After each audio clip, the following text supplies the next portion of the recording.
Congresista Mulder, congresista Karina Beteta. Perdón, congresista Salgado.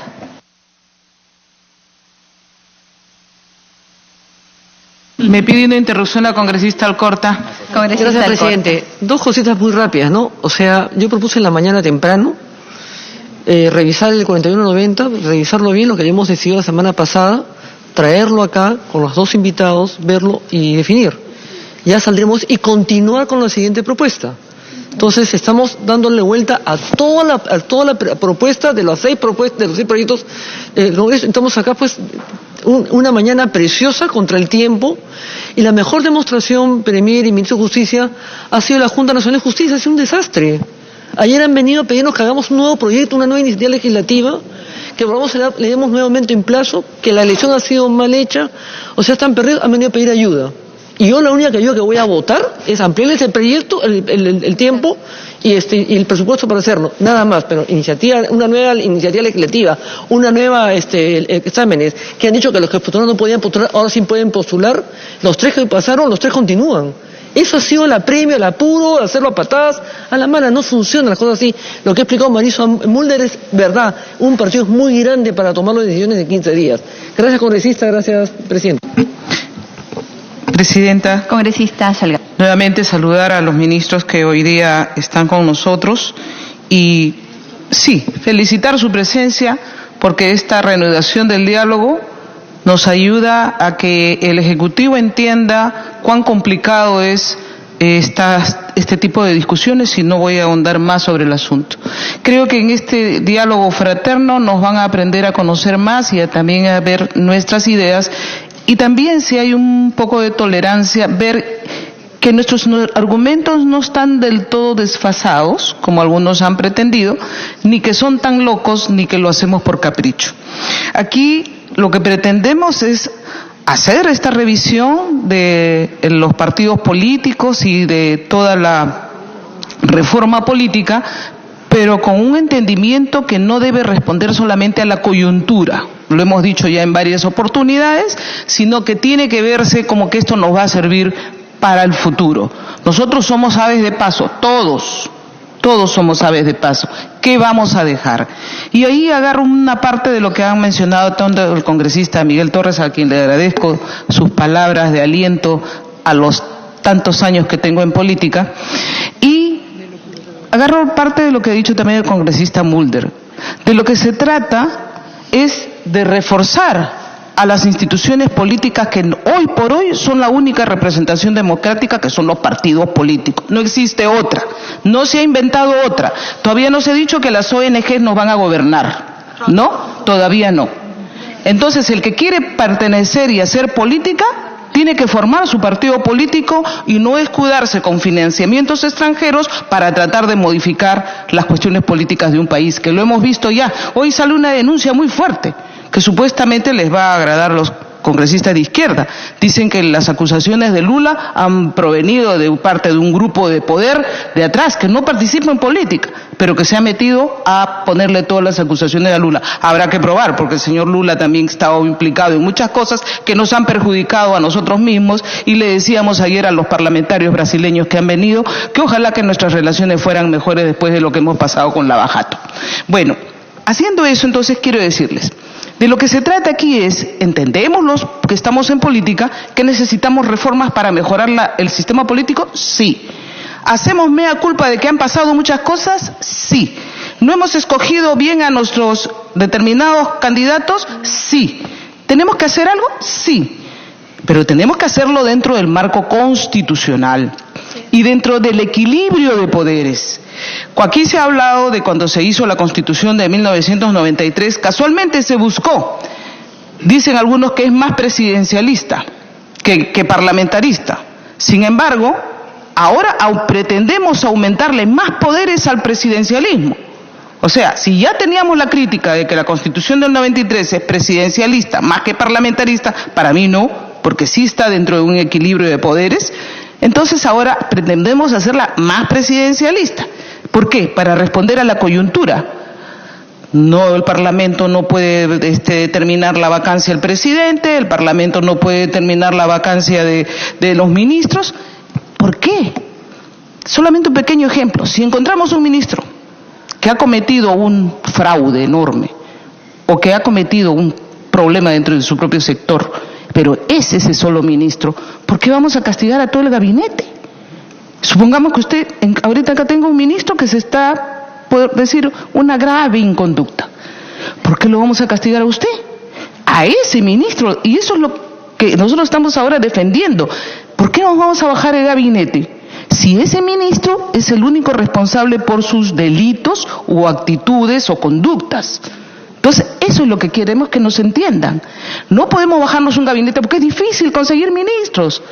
Usted y el presidente Vizcarra se han dado cuenta. Han tenido que ir a buscar por todo lado para conseguir ministros, ¿no? Entonces, nos han sacado aquí congresistas que ahora son ministros, ¿no? El congresista Ceballos entró como parlamentario. Si no hubiera sido parlamentario, jamás lo hubieran escogido ministro. Es la verdad, es la verdad.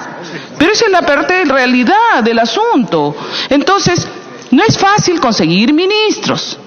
¿Por qué si uno delinque o tiene mala conducta, nos vamos a bajar todo el gabinete? Por ahí empiezo, pero eso no está dentro del debate ahora, ¿no? Pero vuelvo a decir entonces, lo que queremos es este equilibrio de poderes. Ni el presidencialismo puede achacar a los parlamentarios, ni el parlamentario puede tampoco estar en una posición supra. Y para eso están los mecanismos que podríamos mejorarlos, sí. Podríamos mejorar con leyes de desarrollo, como lo han dicho, con el tema de la vacancia, de repente poner parámetros mucho más precisos para que así no entren en pánico algunos presidentes que ya les ponen en la oreja que los van a vacar y empiezan a hacer desastre y medio porque creen que los van a vacar. Entonces, primero, equilibrio de poderes. Volvemos a repetir, reforzamiento del sistema político, y lo estamos haciendo. Y luego lo otro es, en los famosos temas que nos han presentado en las anteriores reformas, tanto de las que fueron al referéndum como las que vienen ahora en forma integral, y ahora estamos sacando solamente las 6, pero las que fueron en forma integral, ¿qué le dice a la opinión pública? A los que están interesados en política, porque no todos les interesa. Que aquí hay un afán desmedido, primero, que ya lo han conseguido mediante el referéndum, de la no reelección. ¿A quiénes castiga? La no reelección a este Parlamento. ¿No? A este Parlamento. Y yo sí quisiera que vayan a la reelección, señor ministro. Ya no voy a hablar de mis congresistas, que son muy buenos, que han adquirido experiencia, jóvenes, hombres y mujeres que deberían volver a la política. Yo ya no voy a volver por si acaso. Pero aquí hay gente como al frente. La congresista Glave, por ejemplo, podría volver a la reelección. ¿Quién no va a decir? Congresista Gilbert Violeta, ¿no? ¿Por qué no el congresista Meléndez? ¿No? Entonces, y así ya no los sigo nombrando ahí nomás, porque si no se van a poner celosos, se van a poner celosos los míos. Entonces, no, Marco Arana, ya debemos ir nosotros a nuestra casa. Igual que Quintanilla. Debemos dar pase a los jóvenes, ¿sí o no? Ya. Pero por eso, hay jóvenes que han aprendido, señor ministro, Ana María Choquehuanca, por supuesto, una empresaria de éxito que ha entrado y en muy buena onda. Mujeres ecuánimes. Y entonces ya nos anulamos el tema de la reelección, con lo cual le hacemos un grave daño al país. Porque volver con novatos, volver con gente que, inclusive, si es que le quitamos la inmunidad, van a estar sin inmunidad y novatos, yo ya me imagino ese Parlamento, señor. Estoy 17 años en el Congreso, 30 años en la política. ¿Perdón? No son 30, porque sí tengo 6 elecciones en las que he salido electa con el voto preferencial, pero no hice los 5 años por si acaso, porque hay algunos que me multiplican 5 por 6 por si acaso, no. En algunos casos he estado 16 días nada más. Me sacaron, me inhabilitaron aquí casualmente por cuestiones políticas. Y no, ya no me voy a poner a hablar del Tribunal Constitucional, de los jueces que demoraron 8 años y ahora demoran 24 horas para resolver algunos casos, ¿no? Entonces, el equilibrio de poderes, el reforzamiento del sistema democrático a través de los partidos políticos. Entonces, para eso vamos ahora al tema de fondo. En el tema de fondo, yo quiero decirles sobre el tema de alternancia y paridad. Como bien han dicho, soy autora junto con Marta Hildebrand, de la primera ley de cuotas para participación de las mujeres en política, obligando a los partidos políticos a que miren al frente, al costado, adelante, atrás y vean que hay mujeres valiosas. ¿Eso sirvió? Sí, señor. Y tan es así que luego en la época de Mercedes Cabanillas, pues yo siempre nombro a las autoras, a mí no me nombra ninguna ONG, por si acaso cuando soy la primera autora de ley de cuotas, nunca ninguna ONG feminista me nombra. Yo sí nombro a las mujeres, porque hay que reconocerse entre las propias mujeres. Y Mercedes Cabanillas de 25% lo aumentó a 30%. Hemos hecho estudios, a través suyo, señora presidenta, con los ministros, a nivel internacional con Naciones Unidas, porque yo este tema lo he seguido, y lo que decíamos es que la ley de cuotas no es suficiente. Y no es suficiente para animar a las mujeres a participar en política, porque antes tenemos que resolverle otros problemas a las mujeres. La posibilidad de tener libertad económica, la posibilidad de tener el tiempo, porque una madre de familia va a preferir estar con los hijos y su trabajo que a meterse en política. No hay recursos suficientes para una mujer en política. Más fácil consiguen los hombres financiamiento para hacer sus campañas políticas. Entonces tenemos que trabajar a nivel de partidos políticos y a través de política del Estado en aligerar la carga de las mujeres.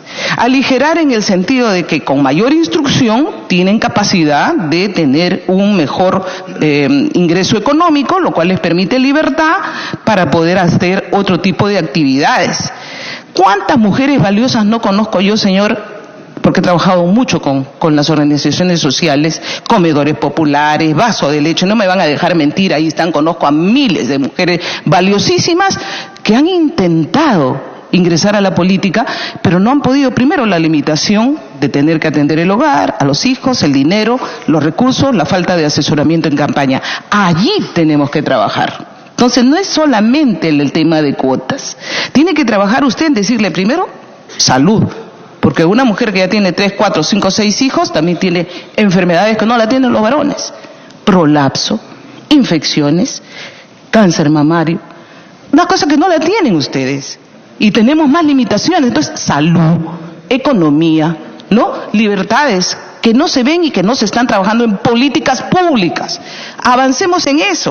Recién son, ¿cuántos años? 64 años que hemos tenido derecho al voto. Recién, somos muy jóvenes. Y este es un proceso.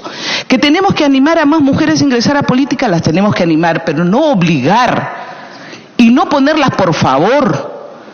Yo estaba escuchando a mujeres valiosas que me dicen, a mí no me pongas por solamente el hecho de ser mujer, sino porque valgo como profesional. Y sí, en este caso el voto preferencial ha servido mucho a las mujeres, porque yo le puedo decir, Marta Chávez del 120 pasó a ser el número 5, 6 o 1. Y así sucesivamente, yo del 20 pasado al 5, del 15 pasado al 3. Y el voto preferencial me ayudó, ¿no?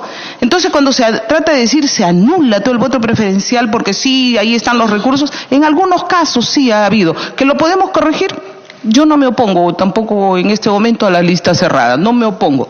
Estoy libre ahora, más antes sí era más cerrada en el sentido de defender el voto preferencial. Sin embargo, esto ayudó a las mujeres a ponernos, y Fuerza Popular, sin necesidad, por eso digo, va a depender del partido político, ha tenido el mayor número de candidatas mujeres. Hemos tenido como número 1 Chacón, Vilcatoma, Schaeffer, Beteta, Aramayo, Melgarejo, Donaire, de Moquegua también, todos número 1. Y después aquí hemos pasado la cuota del 30% en este Congreso. El único partido que ha pasado la cuota de mujeres es Fuerza Popular.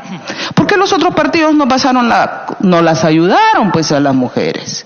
Entonces lo que tiene que hacer el partido político es propender el mayor número de candidatas mujeres valiosas que puedan hacer la competencia y que puedan en igualdad de oportunidades con los varones, porque yo no quiero satanizar a los varones. Hay varones fabulosos y a mí me gusta tener a mi costado a Miguel Torres, por ejemplo, para devolverle el piropo, ¿no?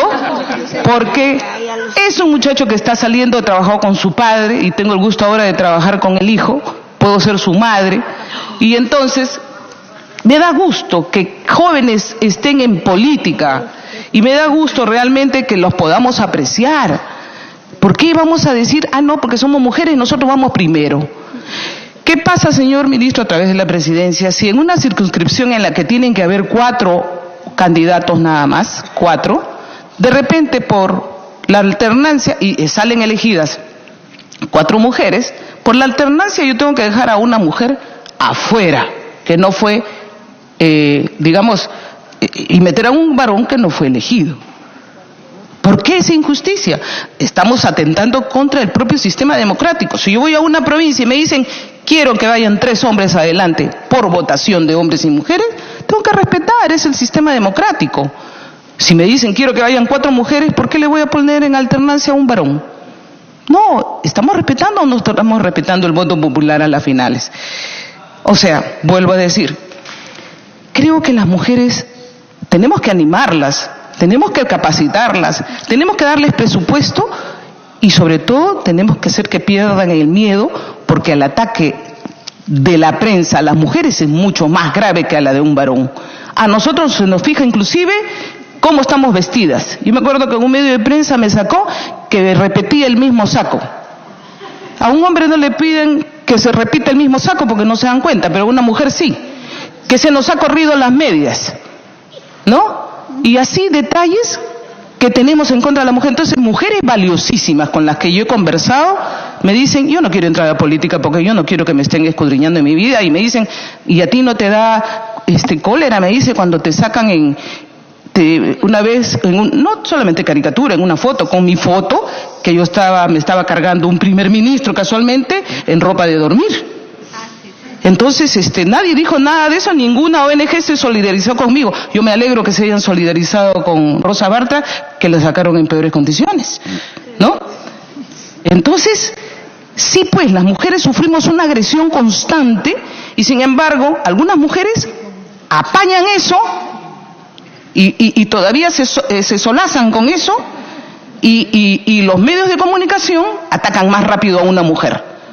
A nosotros nos han sacado memes y caricaturas de las peores. Por último, hay una caricatura que ya no la quiero ni decir, pero ya les dije a mis hijos, por si acaso no soy yo. Por si acaso no soy yo. Entonces, esto es un proceso, no podemos obligar. Tiene que haber una vocación también para ingresar a política. Tiene que haber esa capacidad para decir, oye, yo puedo con mis labores de aquí, mis labores de allá, y si tengo una pareja que comparta este ideal, en buena hora, yo lo tuve para poder seguir adelante, porque no es fácil ingresar a política. Lo otro, muy rápidamente, ya me demoré más, que no solamente sea entonces algo que hemos visto, que solamente estaría interesando aquí la no reelección y el quitarle la inmunidad. Aparentemente esas son las 2 únicas cosas que interesan. Yo espero que el Ejecutivo recapacite en eso, porque mucha gente nos dice, ya consiguieron la no reelección, ahora lo que van a tratar de conseguir es quitarles la inmunidad. Y ahí sí, mejor cierren el Congreso. Porque no puede haber un Congreso maniatado, ahorcado, con una espada de Damocles, de que cada tipo... Yo he tenido varias denuncias de gente que ni conozco y que cosas que han inventado, como ahora les han inventado a las congresistas, y aquí quiero reivindicar a Milagro Salazar y Milagro Takayama, que nunca han estado en esa fiesta que dice esa señora de recolección, nunca han estado, en absoluto, y sin embargo les han inventado y ya la fiscal lo está tomando para crimen organizado. ¿Cómo es posible que se levante tanta calumnia para armar todo un complejo de algo? Milagro Salazar ni siquiera ha pisado Lambayeque, y sin embargo le dicen que ella estaba haciendo la campaña de candidato cuando era candidato a Becerril. En elecciones municipales, así, bueno. Entonces, yo creo que aquí tenemos que ir con calma, con paciencia, a reformarlo todo lo que tenemos que reformar, pero el tema de inmunidad, señor, yo he presentado un proyecto, menos mal, multipartidario, en el cual hablamos que sí, hay que reglamentar la inmunidad parlamentaria, y hay una modificación que ya estaría dentro del reglamento del Congreso, al artículo 16, en el que decimos que la inmunidad de arresto no protege a los congresistas contra sentencias condenatorias firmes que impongan pena privativa de libertad en su contra por la comisión de un delito doloso en el marco de procesos iniciados antes de su elección, en cuyo caso ya se procede conforme al reglamento artículo 25. El levantamiento de inmunidad de arresto por ejecución de sentencia condenatoria que imponga pena privativa de la libertad en el marco de procesos iniciados luego de elección de congresista correspondiente solo procede cuando la sentencia se encuentre firme. La solicitud de levantamiento de inmunidad de arresto se agenda en la sesión inmediata, siguiente al Pleno, para su debate y votación. No hay ahora escapatoria, le estamos poniendo cierre, ¿no? Y durante el receso parlamentario, si estamos en receso, corresponde, antes no tenía esa atribución, la comisión permanente. Tiene que resolver ya, porque de lo otro sería el famoso silencio y ahí empezaría otro tipo de reglamentación. Entonces, hay una serie de modificaciones ya para el reglamento del Congreso de la República. ¿Quieren hacerlo constitucional? Bueno, volveríamos a nuestra constitución reglamentarista. El otro tema que estábamos viendo, financiamiento. En el tema de financiamiento hemos avanzado bastante, pero está trancado por una cuestión técnica, tiene que entrar a este Pleno, ver que no tenga su insistencia y ahí agregamos las cosas que se tienen que agregar de lo que ha puesto el Ejecutivo. Todos queremos transparencia y hay que regular ahí cuánto da el privado, si cuánto da el público, si todo lo va a financiar el público. Yo creo que a la gente no le va a gustar que nos financien todo a los partidos políticos, por eso no saben ni siquiera lo que han votado en referéndum, ¿no? Y ese tema se soluciona fácilmente. Y cuando hablan de las elecciones abiertas, ya no voy a volver a repetir, solamente les digo que eso debilita a los partidos políticos. Si queremos debilitar a los partidos políticos, haz unas elecciones internas abiertas donde Tutilimundi pueda llevar en camiones con sándwich y butifarra a votar porque no le gusta a alguien, simple y llanamente, ¿no? Bajar la valla, yo creo que podríamos hablar de bajar la valla en cuanto al porcentaje que ahorita se exige, pero eliminar totalmente el esfuerzo que tiene que hacer un partido o los que quieren ingresar a política con el tema de las firmas, no me parece personalmente. Que haya comités y firmas me parece mucho más loable. Y sobre todo teniendo en cuenta de que la OMPE tiene que mejorar también sus sistemas, aunque sean aleatorios. Y solamente decir ya, muy claramente entendemos que en el tema de inmunidad, por ejemplo, el que está en flagrancia, y yo me acuerdo de un caso muy grave, en los 93, no me acuerdo cómo se llamaba el congresista que mató a una persona, siendo congresista, en el interior del país. Inmediatamente lo trajeron aquí, nos lo pusieron en el Congreso, sesionamos de urgencia y al día siguiente lo mandamos al Poder Judicial. Porque la inmunidad no es para salvar al congresista, al parlamentario. La inmunidad es para preservar su derecho de que no sea perseguido políticamente, ¿no? En ese sentido, si es flagrancia, inmediatamente llevarlo, y eso también lo podemos ajustar, ¿no? Pero siempre teniendo en cuenta casualmente de que lo primero que estamos haciendo es preservar de que por acusaciones que sean construidas, se pueda paralizar, por ejemplo, la capacidad de investigar y de fiscalizar de un parlamentario. Quitarle eso a un parlamentario es cortarle los brazos, cortarle las piernas. Ya no podría hacer nada. Estaría sujeto a que yo no me meto en nada porque me van a acusar. Y simple y llanamente pasa.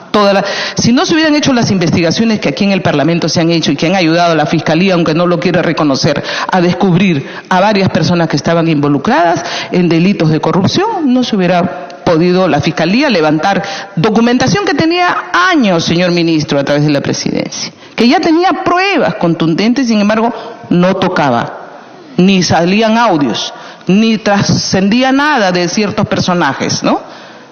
Y tenían ahí la investigación en Fiscalía, pero empezaron a salir en el Parlamento y ya no pudieron ocultar y tuvieron que sacar adelante las acusaciones del Club de la Construcción, de muchos personajes muy influyentes con capacidad de poder para dominar hasta medios de comunicación.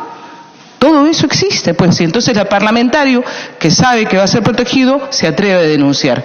Pero un parlamentario que está sujeto a cualquier denuncia, inventada inclusive, se va a callar la boca y aquí no va a haber ningún tipo de fiscalización. Yo me alegro, a través suyo, señora Presidenta, que los ministros hayan tenido esta, digamos, voluntad de escucharnos, esta voluntad de saber cómo pensamos, de tener la tolerancia para abrir un poco sus mentes y no cerrarse. Yo he estado con el señor Tuesta en una última reunión del Acuerdo Nacional, hace menos de una semana, junto con la congresista Milagros Takayama, y volví a decir, todo no está escrito sobre piedra y puede mejorarse, y eso es lo que nosotros estamos intentando. Podemos mejorar, podemos poner cosas nuevas, de repente no aceptar algunas cosas de las que han venido del Ejecutivo, modificarlas, pero eso no tiene que ser tomado como una negativa, sino como una reflexión. Muchas gracias. Gracias, congresista Salgado. Congresista Beteta.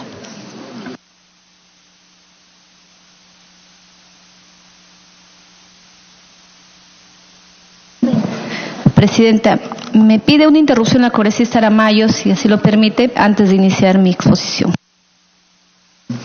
Gracias, congresista Beteta, muy agradecida por la deferencia. Sí, yo creo que es importante centrar el debate respecto a algunos de los temas que había tocado la colega Salgado, a quien saludo, y es un referente en mi carrera política. Pero creo que hay que entender que hay disquisiciones que se hacen respecto a la participación de la mujer, en las que se piensa que quienes estamos acá es por nuestro mérito propio, y es cierto, y es con nuestro esfuerzo y muchas veces con nuestro sacrificio, pero no tiene que ser así para todas. Cuando revisamos, porque este es un debate constitucional, revisemos la Constitución Política del Estado y leamos el artículo 1 que dice: la defensa de la persona humana y el respeto de la dignidad son fin supremo de la sociedad y el Estado. La igualdad entre mujeres y hombres es un principio que permite garantizar, Presidente, el desarrollo humano. Es un objetivo fundamental, además, para erradicar la pobreza, entendiendo el rol que tiene la mujer muchas veces como jefe de familia. El empoderamiento de las mujeres busca transformar estructuras desiguales.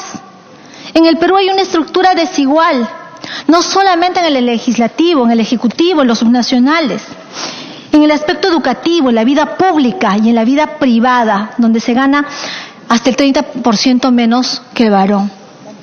Entonces, yo con esta interrupción muy corta quería decir que el debate ciertamente está dado. Y lo que tenemos que hacer es avanzar, pero avanzar con estas acciones afirmativas.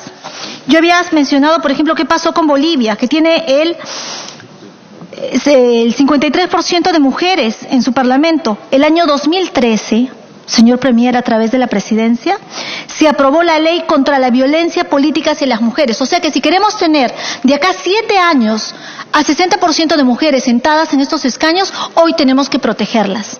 Hoy tenemos que darle seguridad, porque es un tema gradual. No se puede decir a la mujer la agreden, la violentan, hay caricaturas, nos insultan, porque yo también he sido objeto de eso. Hay que protegernos, más allá de ponernos un tuit de solidaridad. Hay que protegernos haciendo lo que nos corresponde, dando leyes. Y mañana tendremos más mujeres. Muchas gracias por la interrupción. Congresista Beteta. Gracias, Presidenta.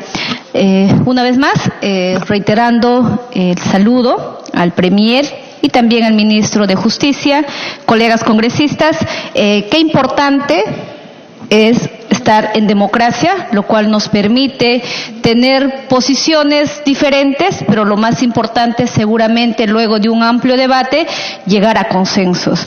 Es válido y creo permite que hoy el Premier pueda darse cuenta que no es tan fácil que una propuesta legislativa pueda ser aprobada como muchas veces uno quiere. Por ejemplo, muchos hemos presentado proyectos de ley y no necesariamente son aprobados como nosotros nos gustaría que sean aprobados, sino que las posiciones diversas de las bancadas, y a veces en las mismas bancadas también tenemos posiciones diferentes. Por ejemplo, yo voy a discrepar en algún punto de vista con una propuesta que válidamente mi colega Aramayo está de acuerdo, yo no estoy de acuerdo, pero eso nos permite tener mayor quizás tolerancia y madurez para poder apostar por una propuesta que finalmente, si no hay un consenso, serán las votaciones, ¿no?, que nos llevarán a lograr este objetivo.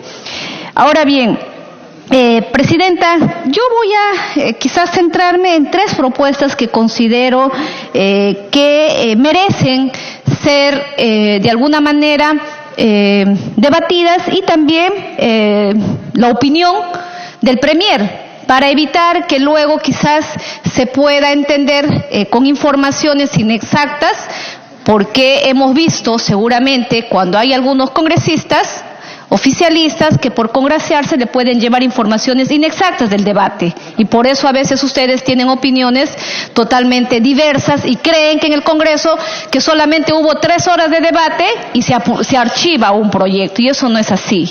Como ha visto, mira cuántas horas estamos y estamos aportando en diversos proyectos. Sobre la inmunidad parlamentaria, hemos visto que es un gran problema. A raíz, si bien es cierto, porque es un tema nacional, es más visible lo que pasa en el Congreso y no se ve lo que ocurre en los gobiernos regionales y los gobiernos locales, posiblemente, por ello es de que se sataniza la inmunidad parlamentaria, que hacemos mea culpa y reconocemos que posiblemente en casos aislados haya generalizado para poder involucrar a un poder del Estado como es la institución. Yo siempre voy a ser respetuosa y voy a defender a mi institución. Yo sí me siento orgullosa de ser congresista, orgullosa de representar a Huánuco, orgullosa de que haya tenido la lideresa de mi partido, haberme visto con mucha potencialidad política para haberme invitado y ser parte de la bancada Fuerza Popular, porque tengo vocación de servicio. Y es por ello que para nosotros es un honor ser congresista. No todos son congresistas. De 30 millones, no todos tienen esas posibilidades. Y que lamentablemente en estos últimos años muchos dicen sentir vergüenza. Entonces yo diría que lo mejor sería que quizás se retiren o pidan una licencia y que entre su accesitario, para que puedan continuar debatiéndose los proyectos, porque no podemos estar en un lugar donde constantemente estamos petardeando, estamos atacando a la misma institución. Sobre la inmunidad parlamentaria, su propuesta es de que no debería ser el propio Parlamento quien levanta la inmunidad a los congresistas, y la propuesta es que debería ir al Poder Judicial. Yo considero que no sería la salida y la solución a los temas, porque también es importante decirle que ha habido una campaña de desinformación. Por ejemplo, considero que es una campaña perversa el decir, si hoy un congresista mata a su madre, no puede ir a la cárcel porque está blindado con la impunidad de la inmunidad, y eso no es así. La misma Constitución y el reglamento del Congreso dice que cuando hay flagrancia, inmediatamente lo meten a prisión. No hay nada que, sí, aquí dice, lo vamos a dar lectura. Cuando hay flagrancia, en un caso de flagrancia, pero es igual, o sea, es rápido el procedimiento, no hay que tener que autorizar para que le hagan una investigación o que se sometan, no. Entonces creo ha habido ahí una mala interpretación o mala información. Y para que podamos continuar permitiendo un debido proceso, una garantía de que realmente esta inmunidad que se le levante no sea por apetitos, seguramente porque no me gusta el actuar del congresista que es muy fiscalizador, entonces hay que empezar a denunciar, y lamentablemente tengo que decirlo, que no garantiza solamente delegar en una persona que pueda estar a cargo del levantamiento de la inmunidad, como se pretende trasladar al Poder Judicial. ¿Por qué? Porque este Congreso también procesa las denuncias constitucionales de los magistrados. Entonces ahí también podría haber una condicionalidad de estar permanentemente, si el Congreso procesa una denuncia constitucional, podríamos ver muchos colegas congresistas seguramente atentados con el levantamiento de la inmunidad. Y lo propio también podría haber en el Tribunal Constitucional, ya que este Congreso también procesa las denuncias constitucionales. Por ello, yo propongo una alternativa que me gustaría que seguramente en el debate se pueda ir mejorando. Ya, olvidémonos, para que no se diga que el Congreso se blindan y se protegen, no queremos que esté el Congreso. Yo he propuesto, acaba de ingresar el proyecto de ley, por lo cual planteo que el levantamiento de la inmunidad debería recaer principalmente en la Junta Nacional de Justicia, en esta comisión de la Junta Nacional de Justicia, para que ellos puedan tener la oportunidad de permitir que se les pueda levantar la inmunidad parlamentaria. ¿Y por qué digo esto? Porque no es una persona, es una comisión que están representados por varias instituciones que quizás con una mejor amplitud podrían tener una mejor visión y que realmente se cumple el objetivo, que no quieren que la inmunidad se quede en el Parlamento. Quien habla no tiene, realmente no me aferro a que la inmunidad nos puedan levantar. A los que quizás no ha habido necesidad que te levante la inmunidad para que te hagan una investigación, no tenemos temor a que se pueda levantar la inmunidad. Y creo es importante también explicar que muchas veces, ¿por qué la inmunidad parlamentaria? Que lamentablemente se ha confundido con impunidad. La inmunidad es justamente para que el congresista, en ejercicio de sus funciones, pueda cumplir su rol fiscalizador.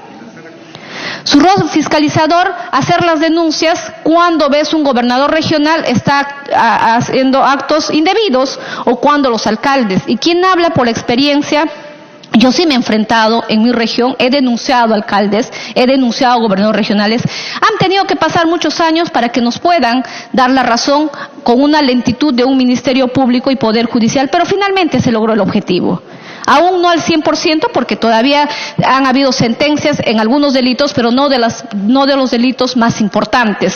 Entonces creo yo, eso es lo que debemos de entender. Tampoco podemos tener a un Congreso, a unos congresistas sumisos con el temor de ser denunciados. El congresista García Belaúnde, cuando estuvo a cargo de la Comisión Orellana, también él manifestó que si él no hubiera tenido la inmunidad, posiblemente con esa mafia que se movían en todos los estados, podrían haber en esas instancias, Ministerio Público y Poder Judicial, pudieron haberlo metido preso, ¿no? Pero fue la inmunidad que le permitió llegar a descubrir la verdad y finalmente concluir con esa investigación. Entonces, yo hago esa propuesta sobre la inmunidad parlamentaria en tal sentido, que los congresistas representan a la nación, no están sujetos a mandato imperativo ni a interpelación. No son responsables ante autoridad ni órgano jurisdiccional alguno por las opiniones y votos que emiten en el ejercicio de sus funciones. No pueden ser procesados ni detenidos sin previa autorización de la Comisión Especial encargada de la selección de los miembros de la Junta Nacional de Justicia, reunidos de manera excepcional para este efecto, aprobando su reglamento para dicho procedimiento, excepto por delito flagrante, caso en el cual son puestos a disposición del Congreso o de la Comisión Permanente dentro de las 24 horas a fin de que se autorice a la no privación de la libertad y enjuiciamiento. Los procesos de investigación y juzgamiento a los congresistas de la República durante el periodo de sus funciones solo corresponde su competencia a los fiscales y jueces supremos de la República. Esa es la que he planteado, señora Presidenta. Espero tener alguna opinión por parte del Premier, que considero que podríamos delegar a esta comisión especial que se encarga de nombrar a los miembros de la Junta Nacional de Justicia, que ellos también puedan evaluar sobre el tema del levantamiento de la inmunidad. Ahora bien, hemos hablado, por ejemplo, sobre el tema de del impedimento para ser candidatos. Recuerdo en el 2007, yo planteé también que se pueda modificar. También planteé en esa ocasión que se podría modificar dentro de los requisitos de impedimentos para postular a cargos de elección popular, no deberían de estar las personas comprendidas con sentencia de primera instancia. Lamentablemente, en esa oportunidad, el representante en ese entonces fiscal de la Nación, presidente del Poder Judicial, presidente del Tribunal Constitucional, ministro de Justicia, se opusieron porque señalaban en defensa de la presunción de inocencia y la doble instancia. Quizás si en esa ocasión hubieran aceptado mi propuesta, no estaríamos tocando este tema, que no es de ninguna novedad, siempre ha habido esa preocupación por este Parlamento, pero había el tema de respetar la presunción de inocencia y la doble instancia.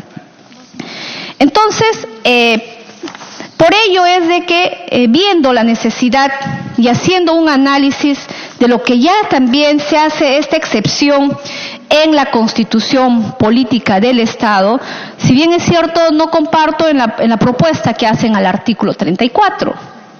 O sea, ustedes manifiestan que esta modificatoria debería estar plasmado en el artículo 34, donde hacen referencia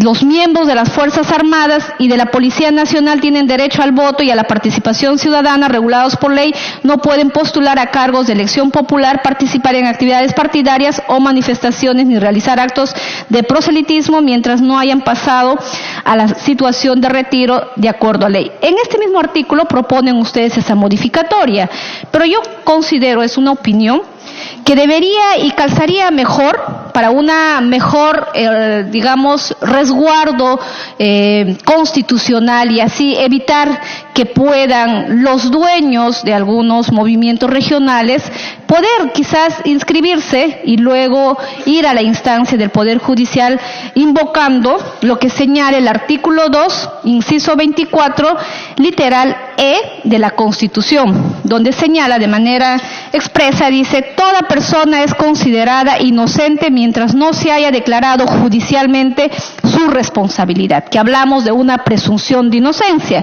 Entonces, en ese extremo, ya habiendo una excepción, porque como dijo muy bien la congresista Glave, es una excepción la que vamos a considerar el impedimento de las personas sentenciadas en primera instancia, así como en el artículo 2, inciso 24, literal C, señala la Constitución, no hay prisión por deudas. Y hacen una excepción al señalar este principio no limita el mandato judicial por incumplimiento de deberes alimentarios. Entonces, con este mismo antecedente, yo propongo que en ese literal pueda quedar redactado de la siguiente manera. Toda persona es considerada inocente mientras no se haya declarado judicialmente su responsabilidad. Este principio no limita la prohibición legal para el ejercicio del derecho político de elección cuando se trata de personas con sentencia condenatoria por delito doloso en primera instancia con pena privativa de libertad mayor de 4 años. Justamente porque manifiesto que debería ser, en este artículo y en este literal considerado esa prohibición para evitar que alguien pueda invocar justamente el artículo 2, inciso 24, literal E, que le permite, y estamos hablando de la presunción de inocencia. Eso es lo que puedo manifestar en cuanto a las personas que se encuentren con sentencia de primera instancia que puedan haber un impedimento. Totalmente de acuerdo. Creo eso es importante, pero no solamente creo para el cargo de elección popular, sino que también hay que decir las cosas completas a la población. Las grandes corrupciones, porque lo que veo acá desde el tema parlamentario son más escándalos, que en realidad son escándalos que han conllevado, a que la población pueda tener cólera, rabia de este actuar. Sin embargo, la verdadera corrupción, porque cuando hablamos de corrupción, son los que quienes manejan los recursos económicos, que están plasmados en gobiernos regionales y gobiernos locales. Entonces, esto debería trasladarse también hacia los funcionarios de confianza. Porque según la información que, por ejemplo, se nos presenta, vemos sobre inhabilitaciones permanentes para el sector público. Al 31 de julio del 2018 eran 1.000 personas con inhabilitaciones para trabajar con el Estado. Al 31 de diciembre eran 1.949 y al 31 de abril del 2019 hay 7.421 personas con inhabilitaciones vigentes según el Registro Nacional de Sanciones contra Servidores Civiles. Entonces, frente a uno o dos congresistas que quizás se ha tenido que levantar la inmunidad, pues es absolutamente, esto sí llama la atención. Eso no significa que tengamos que también regular en el tema de la inmunidad, pero esto sí me preocupa. Y estoy segura que muchos ciudadanos están preocupados de ver a un funcionario público que tenga estas prohibiciones y que están inhabilitados. Por ejemplo, sin irse muy lejos, y le digo esto de la manera constructiva, Premier, el director de la reconstrucción también tiene impedimentos con reglas de conducta por actos de corrupción en su gestión cuando fue gobernador regional. Entonces, creo, empecemos también por todo lo que significa el aparato estatal, de poder mostrar a los ciudadanos que estamos en esas miras de combatir la lucha contra la corrupción en todas las instancias. Y no solamente focalizar seguramente a un poder del Estado que es el Congreso, sino de manera general. La lucha contra la corrupción no puede ser selectiva, sino tiene que ser integral.